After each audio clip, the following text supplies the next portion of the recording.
Now, we want to talk about this because it's holiday season and the Form 4s are coming home and then they'll have some time. But even as they come home, what kind of boys are coming home? What do you mean, what kind of boys? Yeah. What boy did you send to school? Oh, is it the same boy that's coming home? What boy is coming back home? Right. It depends on where they went. Yep. It does. It does. And we're not talking about their physical outlook. Whether he left home with a clean-shaven face and came back with a sprouting a beard, not that. Sprouting a mustache, no. Or he's grew an inch taller. No, not that. What sort of person is he? Yeah. Yes. Yeah. And how does that happen? So let's talk about mentorship of boys in school and out of school. And that's why we've invited the Leopard King. Leopard King. Which? Is it the king who's a leopard? Oh, the leopard who's the king. It was the leopard who's a king. Yeah? Anderson Ambindi Murunga is a clinical psychologist. He's a mentor specialist and a coordinator at Merishaw School. Anderson, good morning. Good morning, sir. It's nice to see Eric Latiff with the flesh. The pleasure is all mine. Good to see and you. Before you take me too far, I'm a big fan. I'm a big fan, and whosoever does your digital stuff at Spice FM, the home of, everything juicy and spicy and nice, and clever and sugar, they do a great job. You're always in my face from all angles. Very good. Avin, kudos to you and the team. Thank you, sir. Avin, Asha, and the others. Asante sana, and thank you for joining us today. Pleasure is all mine. Yes. Someone is saying that you're King Mswati. Now that's a whole different story altogether. To answer your question, it's the leopard, but the king among them. Mfalme wa chui. It's the king of leopards. So chui mfalme? Mfalme wa chui. Okay, very good. It's the king of leopards. You'll tell us about what you do as a clinical psychologist, and then you, of course, tell us about Merishaw School. But before you do all those things, Siti is going to welcome you with the day's proverb. Siti? Yes, please. This week we are in which country? The Republic of Burundi. Which was voted in 2018 as the poorest country in the world. Oh, yeah. By normally GPT per capita, meaning they were doing badly. The indicators that are looked at are widespread poverty, corruption, instability, authoritarianism, and illiteracy. So if these things rank high, then you will head in one particular direction. And then in that same 2018, they were ranked the least happy country in the world by the Happiness Report, and they were ranked 156. Okay, so it's not good. They have since improved. That's a long time ago. Yes, they have since improved. That is 6 years ago. They have since improved. Even in Kenya, things changed. We had Maandamano, we had handshake, we had, handshake. And we're still happy. Reach the deputy president. We had an election, we had a new government, we have removed the deputy president. And we're still happy. One. Well, I think we should just find out how are they right now. First of all, the question you have to ask is these people who rank these things. First of all, let's just be African about where do they come from. Are they one of us? And what matrices were they using? Because maybe our yardsticks could be different. Yes. Do they think? How do they measure happiness? Yeah. Do they know what it is that constitutes an happiness for an African?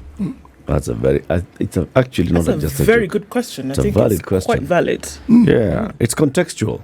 Absolutely contextual. If you were to look at the faces of many people come from the western part, the northern hemisphere, and how they don't smile, you might think they're not happy, and yet they're happy. Us, on the other hand, you can see us smiling, and we're very unhappy. Yeah. Tell you. That's true. You got that right. That's true. Higher. Proverb. The proverb. It's simple, straightforward, and easy to understand. Free things decreases a person's intelligence. Free things decrease a person's intelligence. I agree. What is the interpretation of that? What is free? You see, free really means that it's without the concept of your effort and without the concept of your critical thinking to get to that thing that you want. So I may agree that free things might as well hamper your intelligence. So what do you think the Burundians are saying? Don't accept free things? Or when you see somebody receiving free things, they're stupid? There's an old story, and it's a true story of a man who used to pass down a certain road, and there was a so-called poor family there. And what happened is that he used to, like the family would ask out for freebies, like for handouts and stuff like that. And this guy decided to push their one cow over the cliff, the only piece of wealth that they had. Why? Because that one cow was, they would drain blood from it, they would milk it, and then feed it religiously because it was their only source of help. When that cow was pushed over the cliff and it died, about 5 years later, this man passed down that road and the community was wealthy, the family was wealthy. They had improvised how to get resources for themselves. So whose blood are they drinking now? They were not relying on blood anymore, nor milk. They had improvised other mechanisms of survival. And the day we will stop looking out for freebies from anywhere whatsoever, that is when Africa will emancipate itself and become the beacon of hope for the world. I'm clapping. I can see it. Well, Yep. well said, Murunga. Very well said. So we're here to talk about mentorship for boys and what Merishaw School does. I just want to play this, first of all, just to understand and hear what Merishaw School is all about. And then you'll introduce it to us now with your own words. Sawa? Bring it on. Okay. Every great reality started as a dream that was nurtured and given the space to become. At Merishaw School, we offer every young boy the place to pursue their education and ultimately achieve greatness. We are committed to holistically transform boys to men through quality education, sports, technology, spiritual nurturing, and so much more. Merishaw School, home of the boy child. Okay, so what does that mean? Okay, I'll take you slowly. Stay with me. First of all, I need to give you the context of Merishaw as a school. So Merishaw as a school is domiciled within Kajiado at the heart of Masai land, right? So what is in a name? What's in a name? The name Merishaw. The name Merishaw has a very major significance to the Maasai community. It's not an English name. It's not just acronyms put together for purposes of, getting Coming up a with a name. brand. No. But then the vision bearers of this school embraced the culture, embraced the Maasai culture, and wanted to understand what the culture is like. And so the best you find in Maasai land is that the initiation process, like when young men are taken through a training, taught all the skills and given the mentorship and instilled the capabilities to be resilient, you actually would kill lions and leopards.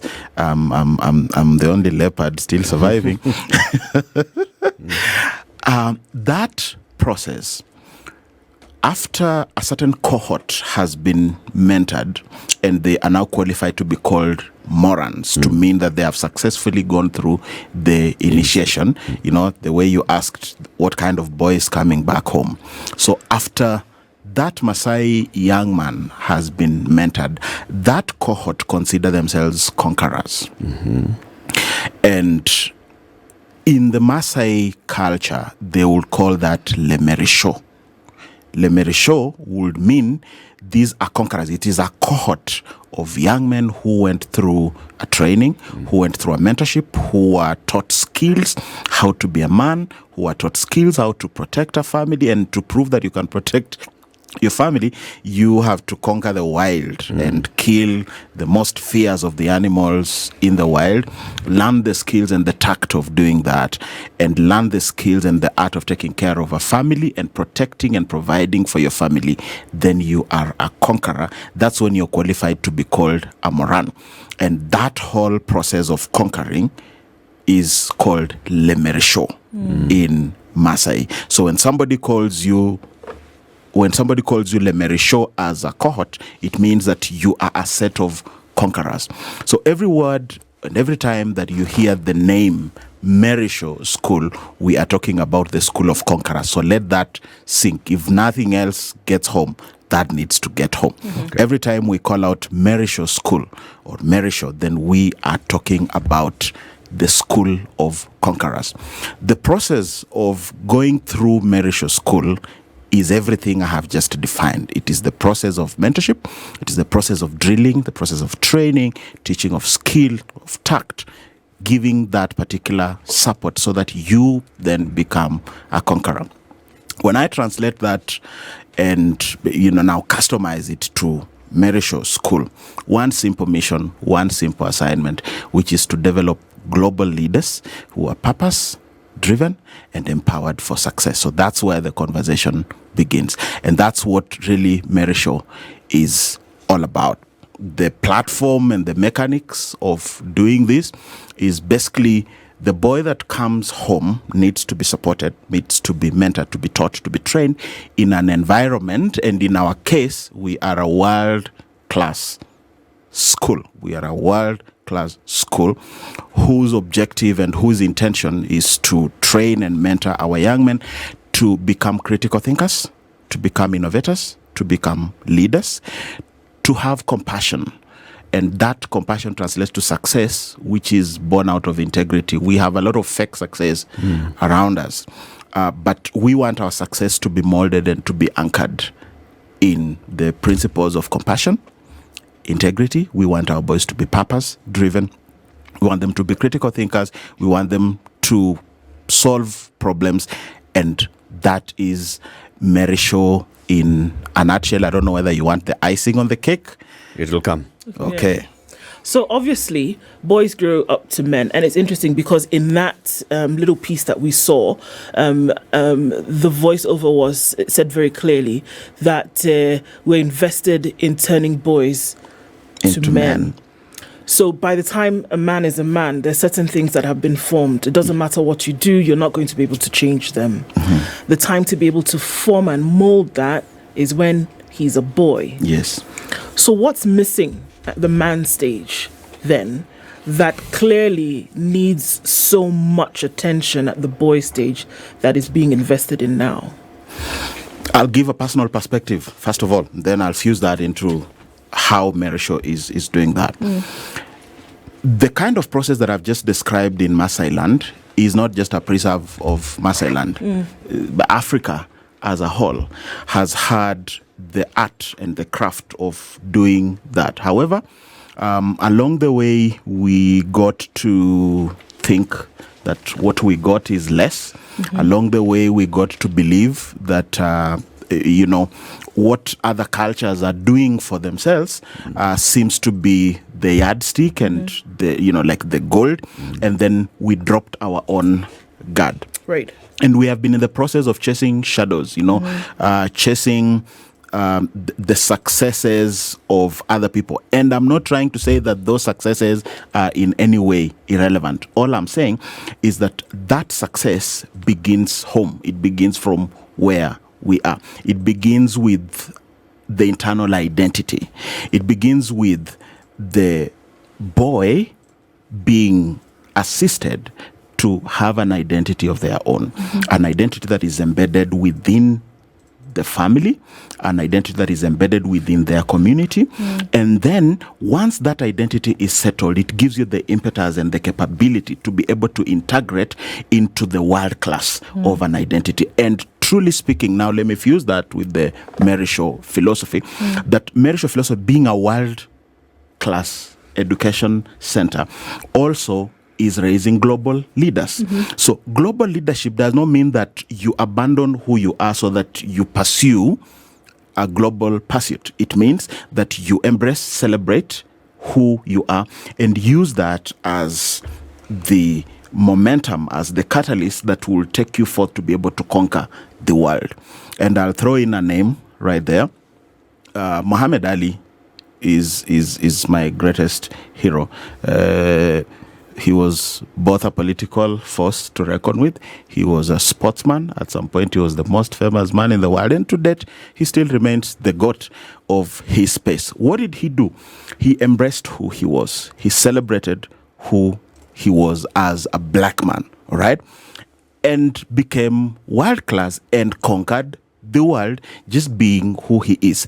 That's what we train our boys. That's what we give our boys, and that's what we mentor our boys to be. And I think that is what has been missing, if I try to answer your question, that there is a disconnect between embracing who we are right from our own families and celebrating our own family setup, our own community setup, even within our Kenyan context, and then the aspiration to use that. It's not losing who you are so that you go and pursue what is outside to become a global champion, but it is using who you are and making our boys know, understand, and believe that what they have is actually sufficient for them to become world-class leaders and global leaders of purpose and global leaders who can actually do well for our community if they are empowered to succeed. I like that push to look beyond your boundaries. But let's look within our boundaries. Okay. How does this training to create this international citizen, which is a good thing because we are a global village, as we say, how does this help this individual become a wonderful citizen of his country so that even as he interacts with the globe, the Kenyan identity is still intact? And this individual reflects that greatness within the context of his being Kenyan. Okay, so I'll give you two paintings. The first painting, I'll give you the hardware and then I'll give you the software. The hardware is global, the software is local. I hope I'll bring it home. So as a school, our architecture is a world-class architecture. If you walk in, you see there's an old saying that Nyerere used to tell Tanzanians that you really don't need to go to the UK, just go to Kenya and you'll experience. I mean, that's true. It's not gossip, right? Or you haven't come across that? Or should I do some history gossip? But let's drop that. What's my point?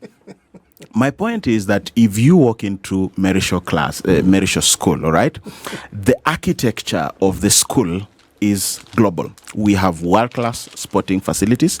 We have world-class classes. We teach using smart boards that are bigger than this screen in all the classes. What is a smart board? A smart board. A smart board is like a touch screen that is the size of... just look behind you. Yes, that's what we use. It's a blackboard that doesn't use chalk. It's not black. It's a screen. But no, yes. Blackboard is a concept. Yeah, blackboard is a concept. So we could settle with that concept and say that we actually teach using smart boards that are digitally connected on high-speed internet. State-of-the-art swimming facilities, sporting facilities, whether you're talking rugby, whether you're talking soccer, whether you're talking skating. We have about 23 disciplines in sports. World-class laboratories, world-class hostels. This is not hearsay.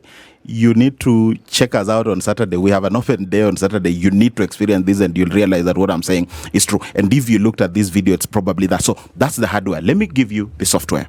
So the software has three elements. The first element is the teacher. The second element is the student. And the third element is the parent. So I'll talk about our teachers and I'll talk about our parents because that is the lead concept to mentor the student. So I'll talk more about the teacher and the parent. So let me begin with the parent. The parent is the first custodian of the child. It is the parent who needs to have an aspiration for their child. What kind of child do they want to be? So the Kenyan identity, powerful in its nature, begins with the parent.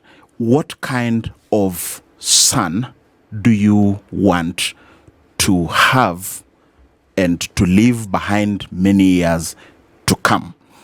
So if the kind of child you are aspiring for is supposed to be the things I've just defined, then you need to come to Merishaw. But what will you find in Merishaw as a parent?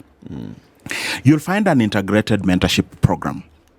That integrated mentorship program works the teachers and the parents in a very broad-based, structured manner. A lot of schools have mentorship that is just domiciled in the school, just by the teachers. And the involvement of parents, you were invited in on an academic day. You, once in a while, you may be invited for a sports day or, prayer day for candidates and stuff like that. That's not what we do. Our school is a home away from home. Why? We believe in family, and we believe in that connection and integration of the child and the parents. So I'm still talking about the parents. So this message is to the parents, that the kind of schooling environment we offer is a home away from home, in such a way that when the student is in school, they should not feel like they were taken to a concentration camp. They should not feel like school was a punishment, or what we train for our parents. A lot of parents today, Muga, I don't know whether you fall in that category or have people around you. Which category? I'm about to describe it. Of parents who start to say, oh no, these kids are here for a whole 2 months. You have you come across that kind of vibe? Yeah. Like 2 months is too long. Like, when are schools opening? Yes, what are we doing with them? Exactly. That's the question. What are we doing with them? What can we, It means that parents have a template and a mindset and a worldview which is born out of how they were raised themselves.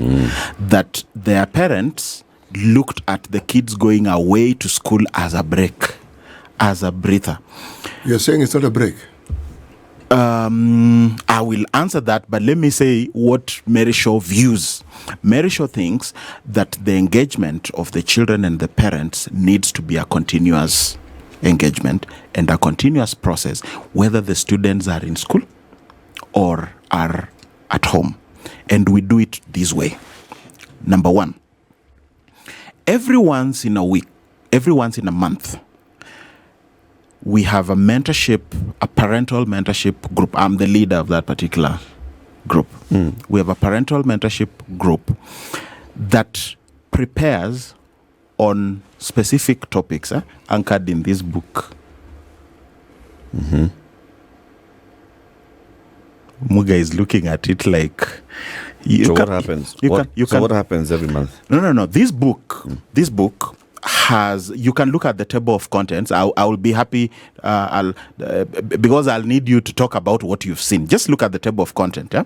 So the table of content talks about the things we discuss and the things that we help our students to grasp. So these are parents who try to bridge the gap I've just explained. These parents who say, oh no, 2 months, a whole 2 months. Now, it means that there is either a communication gap between the parents and the students or just the connection. I've been to camps of boys and fathers. I've taken my sons at different times to such camps, and we are given space to be with our sons after like a whole week of training. And within 15 minutes, the fathers and the sons are done talking. And the boys go to their camp and the fathers go to their camp. At Merishaw School, we are saying that we are bridging that gap. So parents come to school once every month to do mentorship. And this mentorship is done in groups. So we prepare as parents. We discuss specific topics, and I'll be talking about them maybe a little later, the topics that we talk about. But they are the topics that support what the teachers are doing in school.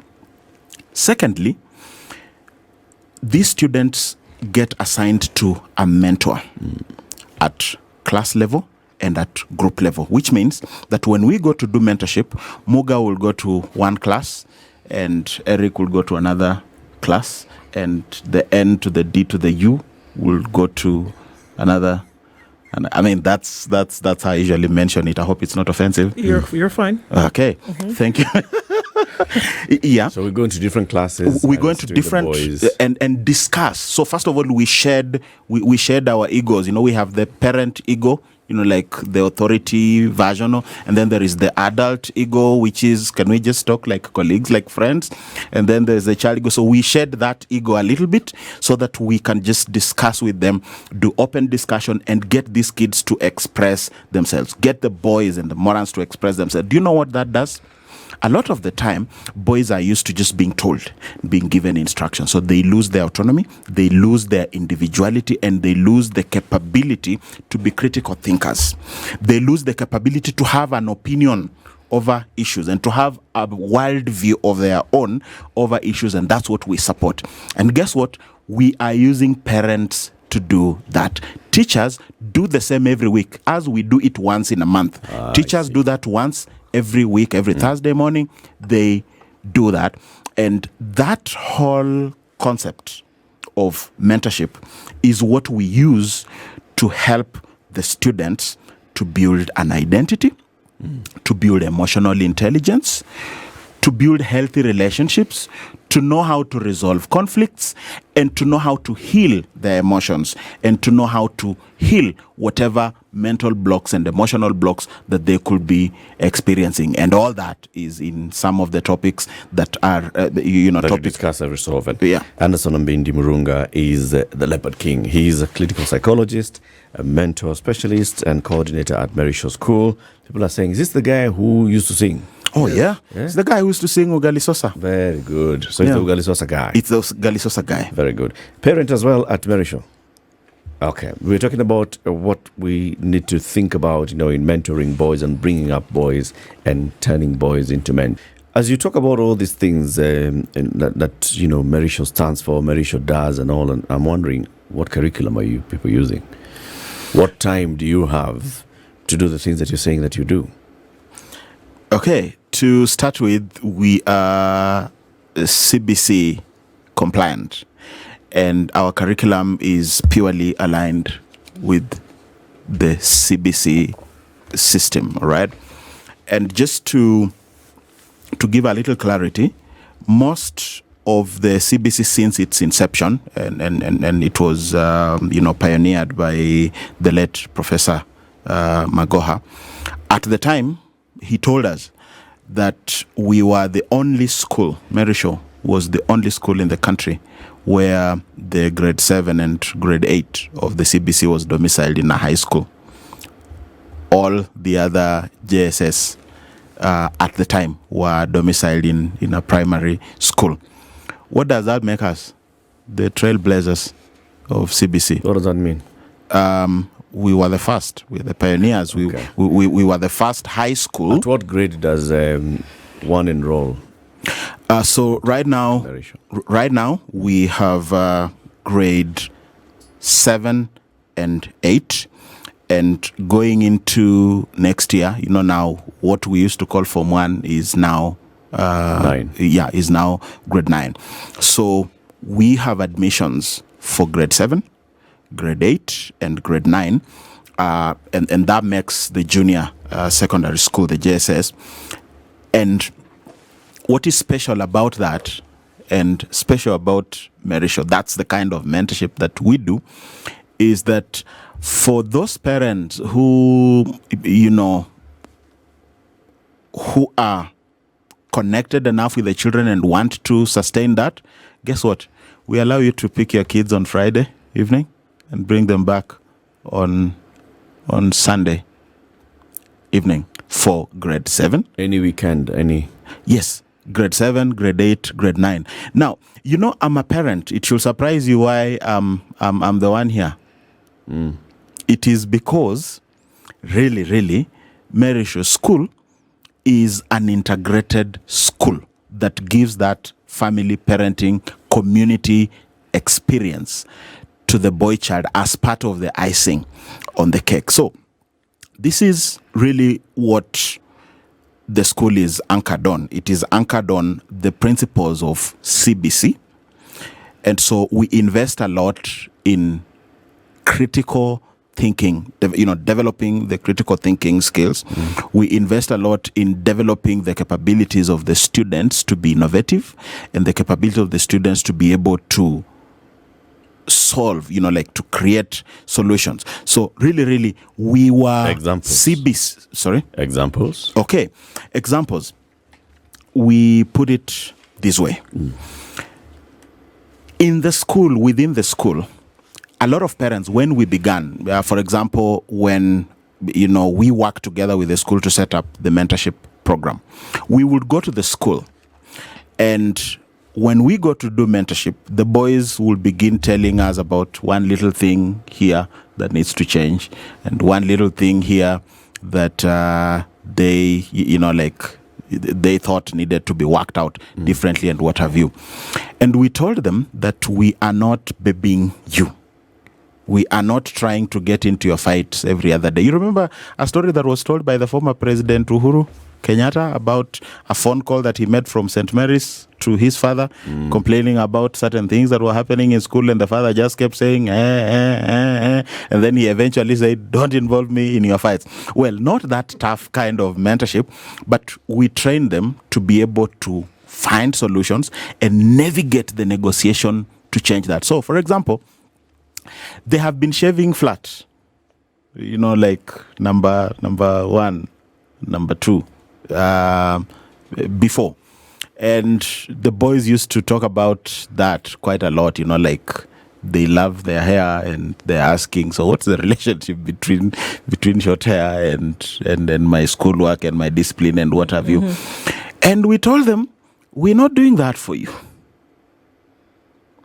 That does not mean we are telling you that it must be this way or it must be the other way. But why don't we see your capabilities to negotiate your way through this?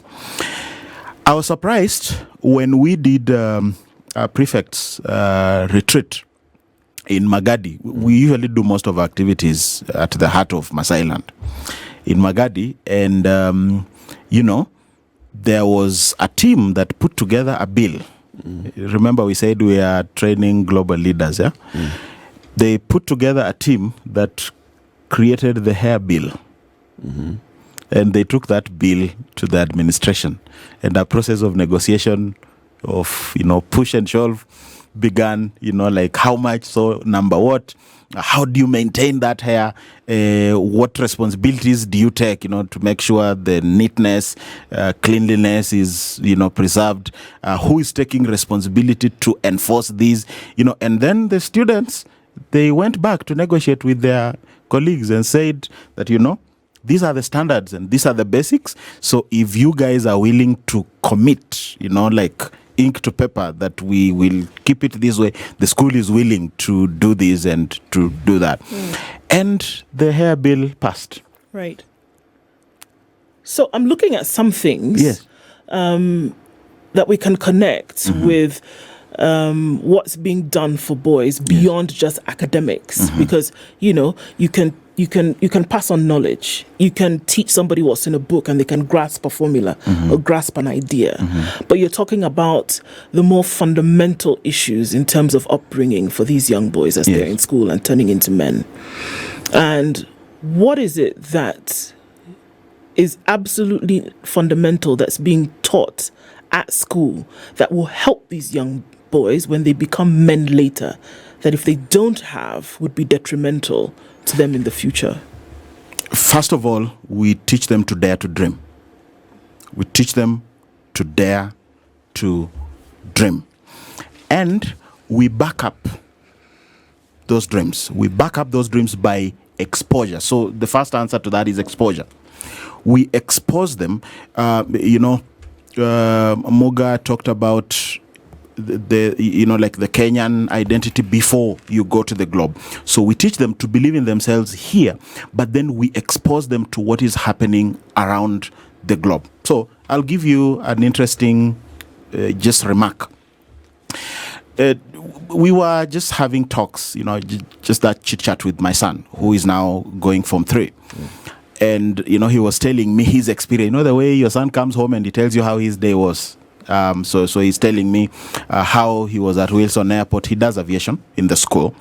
how he was at Wilson Airport, and how they flew around, and when it was his turn, at that time he didn't have the height he has now. So he's saying, no, you see, now I couldn't see so clearly, and while I'm at the cockpit, and so I decided I'm going to to bring the plane down a little bit so that I can see. And then my colleagues were screaming, and I was telling them, come on guys, I know what I'm doing, I'm the pilot here. That's what I'm talking about. So you can see, it sounds like just that funny other story, but the point is that we teach our boys to dare to dream, and we expose them to actually experience those dreams. We expose them to the global affairs. So for example, in August, our aviation team was supposed to go at the Boeing Center, right where the Boeing jets are assembled. It's just that there was a crisis there. There was a strike, like the workers were on strike, so there isn't much that was done. So that trip was altered to be a trip to South Africa. But the point is, there's a funny video that has been going around, and it was about, when I look at, the country was not mentioned, but when I look at the faces, they were Far East faces, that's maybe Philippines or China, and like little kids of wale wako, what would you call that, like the preschool, kindergarten. Yeah. Those kids, they are learning how to sew with the sewing machines. They are learning how to fix tires. They are learning how to dismantle an engine and bring it back. Those kids, they are not even high schoolers. They are not even our CBC. And then on the flip side of it, there was another video of a teacher in class teaching kids, like jumping the way we used to just say, malaria, malaria, malaria, malaria, and like... And that's why did you go to school? That was part of... Now you see, that jumping and being told mango without even pointing at a mango itself is part of what I experienced.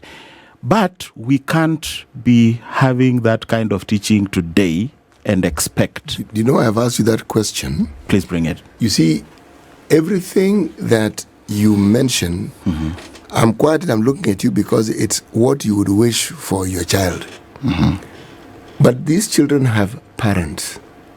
And their parents went to school where they were jumping and shouting mango like you. Okay? Now, the connection, so that the parent is also in touch with what it is that you're doing. Because remember, they're going to be parenting based on their experiences. So even as you bring up the children, there's a process here where the parents are also being brought up. They may not think so, but they are. Because many of those parents are being brought up to understand a system that they never experienced themselves. Now, my question is, how have parents responded to this? Because they mean well, but whatever it is that they are now being introduced to, they cannot say, or very few can say, it is something that they actually experienced. Okay. Thank you for that question. I have two answers to it. Number one is that they have responded positively because they came to school and that vision was shared to them one-on-one. In our adverts, we paint the picture of what kind of school it is and what kind of programs it is that we have. And the fact that they came means that to an extent, they began leaning towards that particular vision.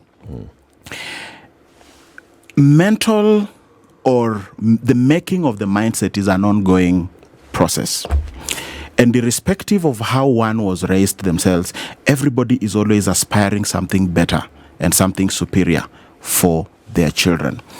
And the process of making parents to understand is an ongoing process. That is why we have an open day this Saturday where we are telling the parents that come and let us show you, let us talk to you, let us expose to you whatever it is that we want. But the second piece of the answer is this.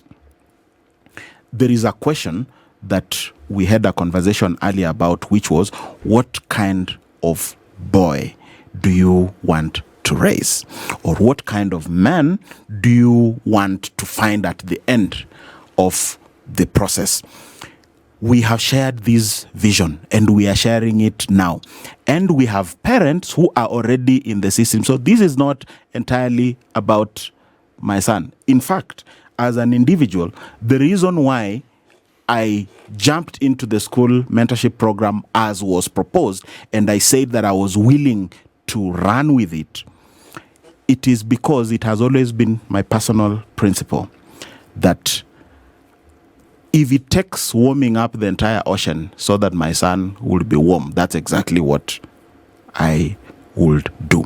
And we have a lot of parents who have bought into the vision of the school, but it's not because of the parents. It's because of the school creating an enabling environment for partnership. So our school at Merishaw has a different modus operandi. A lot of schools, you bring your child, leave them by the gate, and you go away. The school intentionally wants to engage with the parents. The school intentionally want to, that is the philosophy of the school. They want to work with the parent because the role of raising a child, let's be honest here.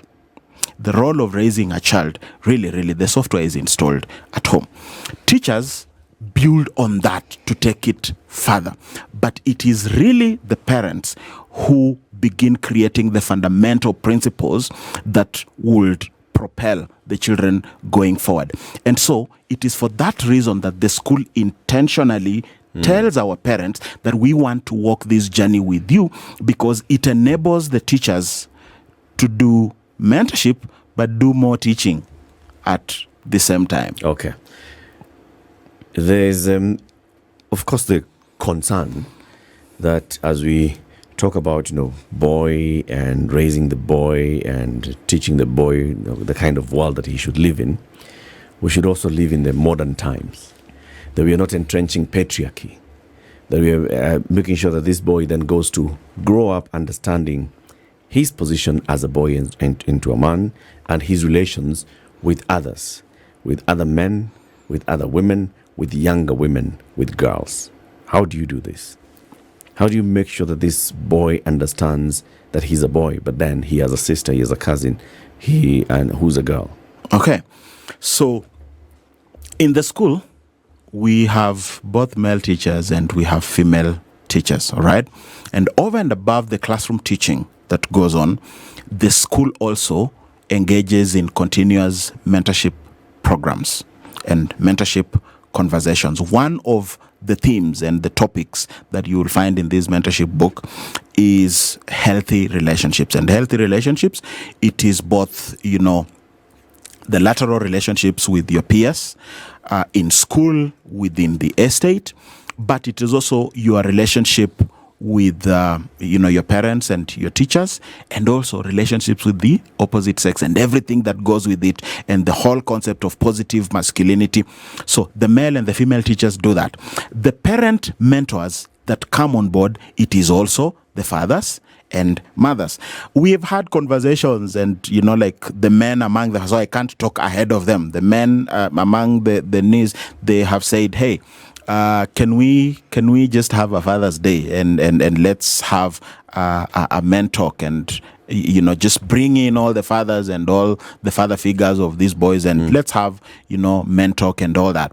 And there are conversations for the future, maybe the immediate future, because the conversations have already begun. Remember, these children, these morons, they belong to their parents. So the question you just ask, how have the parents bought in? So we keep a continuous conversation. We float motions, and together we agree as parents. We work with the teachers, and our structures is such that our interactions are that we have working committees. In those working committees are parents and teachers. So we have a real community of parents, teachers, and students, that the conveyor belt moves, leaving none of those entities behind. Okay.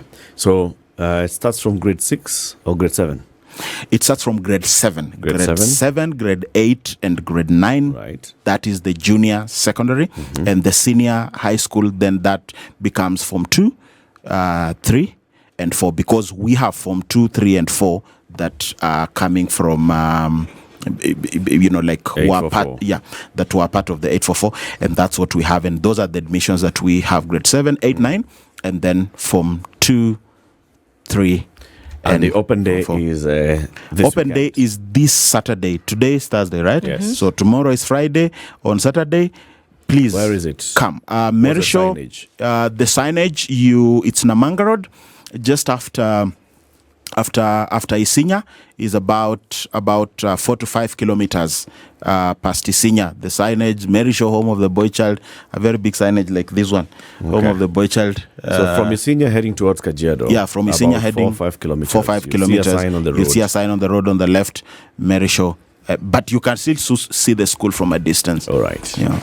Anderson Murunga, the Leopard King, has been our guest. He's a parent, he's a clinical psychologist, he's a mentor specialist and coordinator at the Merishaw School. This is the Situation Room, the only way to start your day.